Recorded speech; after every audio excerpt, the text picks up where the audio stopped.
Ayan ang aking lunch today kasi late na ako nagising. Tapos nagme-message si Apam kung okay ako. Dahil quiet ako, hindi niya alam, natutulog pa ako. Alam niya naman na pagod ako. Kailangan ko naman ng rest, diba? Pag Sunday. So, sabi niya kung okay ba ako. Sabi ko naman, okay naman ako. Kailangan ko lang ng tulog. Pero kakain ako pag ako'y gumising. Ayan.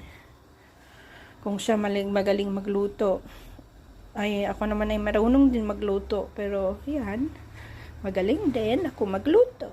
Pero pag nasa kanya ako'y nakaupo lang at siya'y nagluluto, pinapakain na lang ako.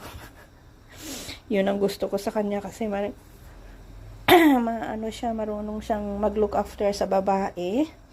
Ayan, upo ka lang dyan at siya'y magluluto.